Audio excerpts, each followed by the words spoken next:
Very much for turning us on. This is HALLAN DAPHNIS on the World Beat coming to you live from New York City. This program is being made possible by AJE Foundation, Saving Lives, and DE Kayad. Today I am coming to you from Radio Haiti International, and I have with me a very well-known radio personality by the name of Marlene Jean, and she has a program that she hosts on this station known as Dentente Creole. Marlene, it's a pleasure to have you here on the program. Yeah, How are you? Yeah, I'm fine. You know, it's a pleasure also for me to be here tonight. That's right. So many things to talk about. January 12th, nearly a year ago, Haiti was hit by a major earthquake. And this is what this particular program is all about. Now, when you heard of that particular news, where were you and what exactly went through your mind at that time? Oh, I think when I heard about the earthquake, I know it was devastating to me to hear that. Okay. There was a terrible earthquake in Haiti. Okay. And the next day, I heard so many people die. Oh, I feel so terrible. And thank God, I have family in Haiti. And the first question that was in my mind, how my family are how they were doing in That's Haiti, if they survived the earthquake. But thank God, nobody died. I have two brothers, and he has four children. All of them were in the house. So when the earthquake, when the earthquake hit.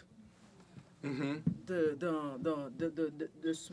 little I think she's the smallest one. Yes, she's 5 years old. She was in the living room, and the thing crumbled to the living room. Okay. And the ceiling crumbled to the living room, a brick.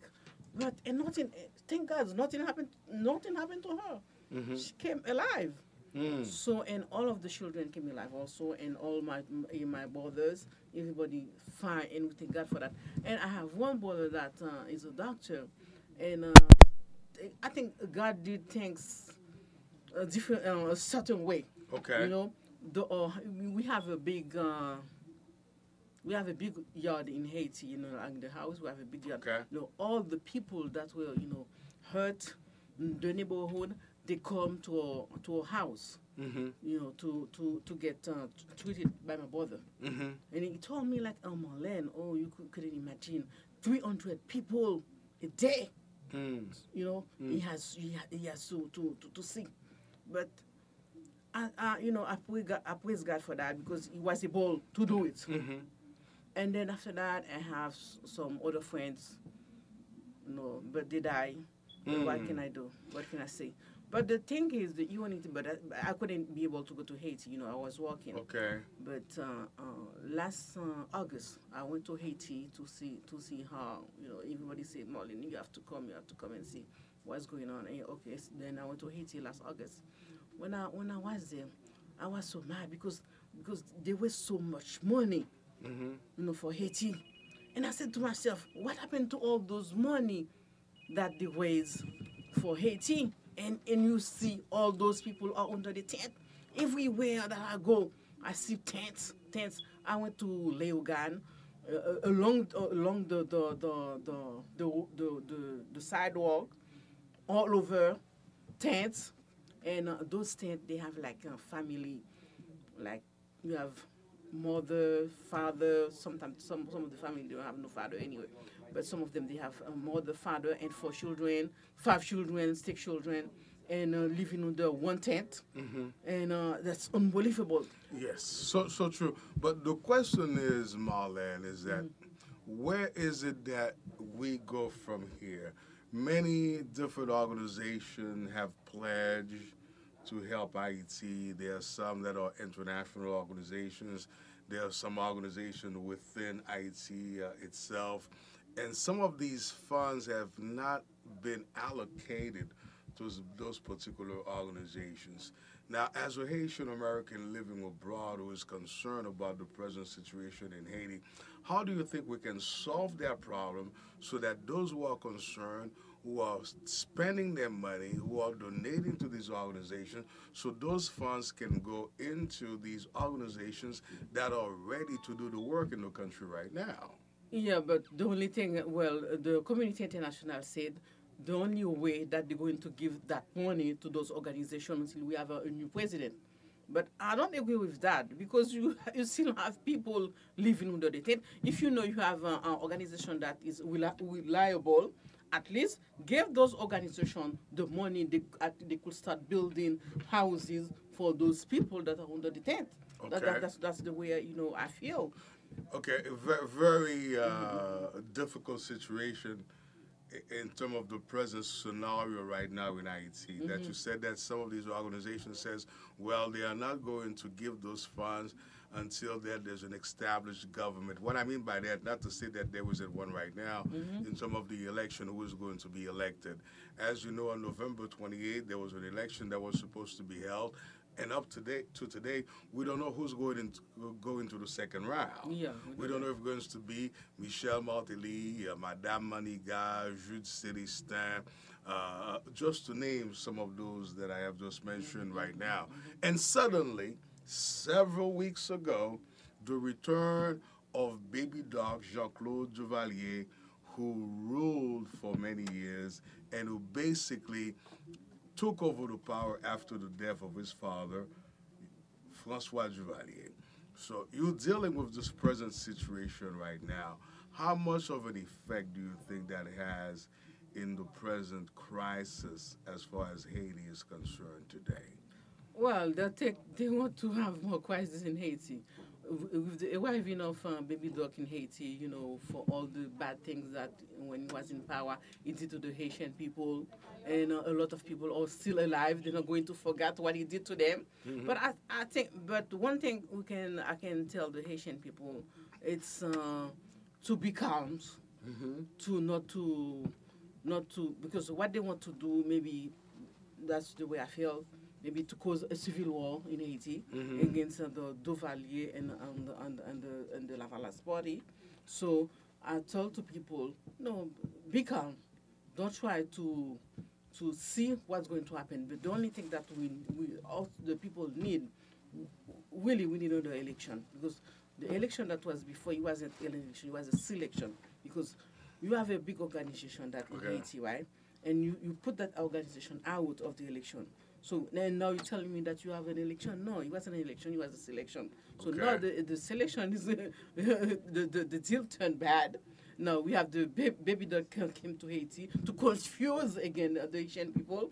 That's what happening now. It's confusion. They put a big confusion against the Haitian people. So now we can do is see what's going to happen because we have the Community International. They are in the play. They are in the... there's a proverb in Creole où c'est comme ça que c'est jouer à faire avec nous. Okay, they're playing with us. Yeah, they're playing with us. But we have to put Okay,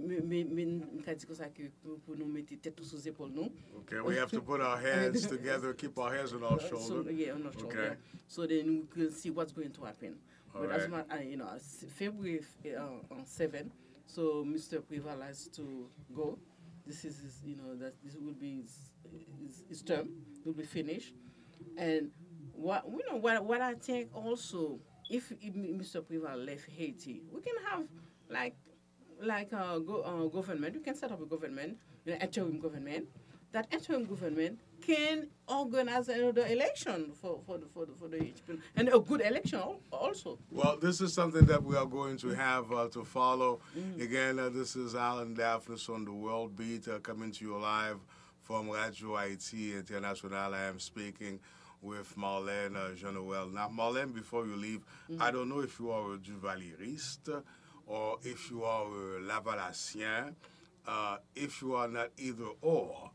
But among all these particular candidates that are in the forefront in this particular recent election in Haiti, whom do you believe is best qualified or more suitable to lead the country from where it is right now and to propel it into the future? So you tell me which party that I belong to. Well, I belong to the Lavalas party. But as a matter of fact, you know that they put Lavalas Party out of the election, and they knew that if Lavalas Party was in the election, they were going to win. But we have like 19 candidates. So from the 19 candidates, they select 4 people. From this 4 people that they were selecting, like Maniga, we have Madame Maniga, we have Jude Celestin, we have Dr. Seyan, and we have Sudminki. But what they give you with the election coming, it was like I said, the selection. All those people that were selected. But who would you vote for? I wouldn't vote for none of them, you know. There's no one here who's qualified right now? None of them are, were qualified to do the job right now.